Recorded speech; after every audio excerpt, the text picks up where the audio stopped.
दोस्तों नमस्कार। 72,825 शिक्षक भर्ती 2011 में आवेदन करने वाले सभी अभ्यर्थी भाई बहनों का हमारे इस करियर सेक्रेट चैनल पर हार्दिक स्वागत है। मैं तिलक।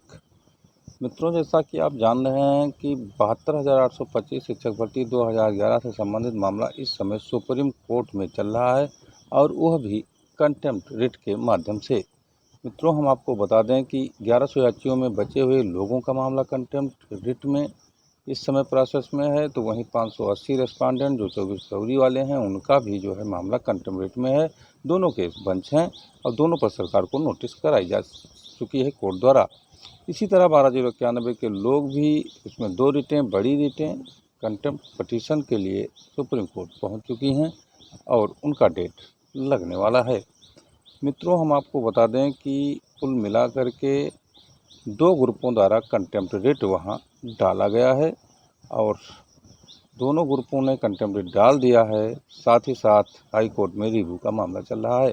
लेकिन इसके अतिरिक्त 12,091 रिव्यू के अलावा और कंटेम्प्ट के अलावा एससी में तीसरी रिट जो डाली गई है वो कौतूहल का विषय बना हुआ है।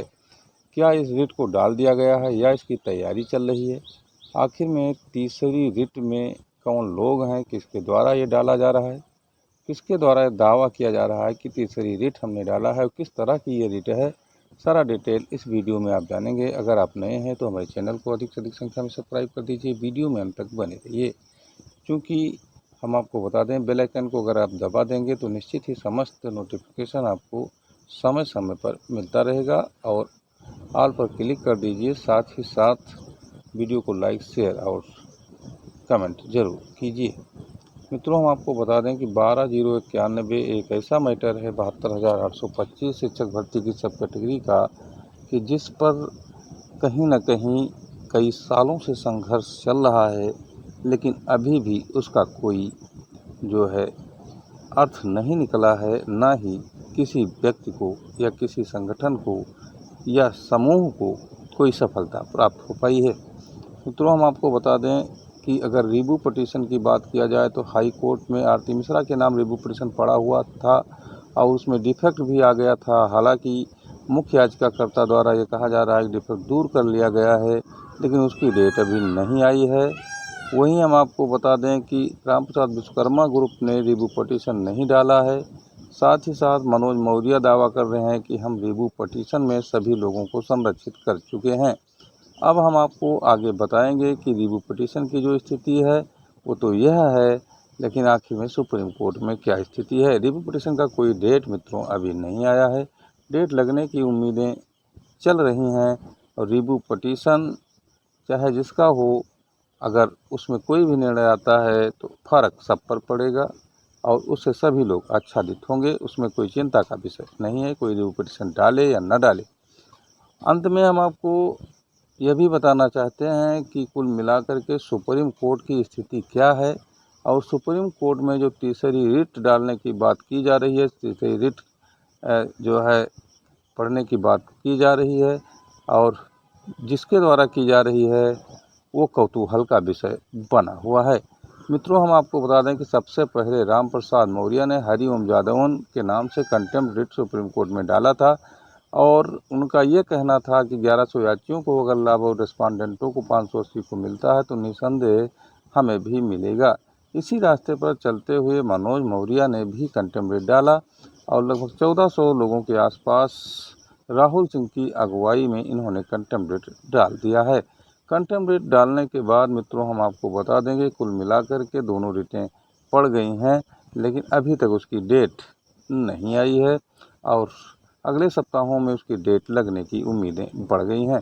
वहीं 1100 याचियों में से बचे हुए 261-62 जो भी हैं और प्लस 580 24 फरवरी के रेस्पोंडेंटों की अगर बात की जाए, उनके जो केस 31 जुलाई को लगे थे वो केस मित्रों अभी नहीं लग पाया है। कुछ सर्विस मैटर को लेकर के वहाँ जो है रिट में कुछ कमियां थीं, इसलिए जो है कुल मिला के रजिस्ट्री विभाग ने उस दिन सुनवाई नहीं की। अब आगे जा कर के सुनवाई होने की पूरी उम्मीद बढ़ गई है और इसी सप्ताह या अगले सप्ताह उसकी कोई भी कार्य लिस्ट आ सकती है और किसी भी दिन कार्य लिस्ट में उसका नाम हो सकता है रिट का, उस पर सुनवाई मित्रों होगी। लेकिन अब सबसे बड़ी बात है जो इस वीडियो की एक तरह से मुख्य बात है, उसको हम अब आपके सामने बता रहे हैं कि एक तीसरी रेट डालने का दावा एक व्यक्ति द्वारा किया जा रहा है, और ऐसे तैसे व्यक्ति के द्वारा नहीं, जो कि एक तरह से बहुत बड़ा ग्रुप है, उस ग्रुप का अगुआ है, उसके द्वारा कहा जा रहा है कि हमने एक तीसरी रेट भी डाली है। आखिर में तीसरी रिट क्या है? वो कंटेम्प्ट के अतिरिक्त रिट है और सीधे सुप्रीम कोर्ट में इसे कैसे डाल दिया गया है? एक कौतूहल बना दिया है ये घोषणा करते हुए कि हमने तीसरी भी रिट डाली है। तो आखिर में तीसरी रिट कौन है? याची लोग परेशान हैं, काफ़ी लोग हमसे फ़ोन कर रहे हैं कि आप बताइए सर कि जो है तीसरी रिट कौन सी डाल दी गई है, उसमें कौन कौन से लोग हैं। तो मित्रों, हम आपको बता दें कि ये मनोज मौर्य द्वारा दावा किया जा रहा है कि हम एक तीसरी रिट सुप्रीम कोर्ट में डाला हूँ या डालने की तैयारी में हूँ, और उसमें जो है इन्होंने ये नहीं बताया इसमें कितने लोग हैं। हमें जो सूत्रों से पता चला है उसमें कुछ चुनिंदा लोग हैं और बहुत कम लोग हैं। एक रिट क्या सोच करके और किस आधार पर डाला गया है ये तो मैं नहीं बता सकता हूँ, लेकिन कुल मिलाकर के एक तीसरी रिट डालने की बात की जा रही है। अब इस तीसरी रिट से जो लोग अनभिज्ञ हैं उनके तो लिए कोई बात नहीं है, लेकिन जो लोग इसको सुन चुके हैं उनके दिमाग में आता है कहीं यही रेट न जा कर के आगे ग्रो हो जाए और 12,091 के लिए फ़ायदेमंद हो जाए।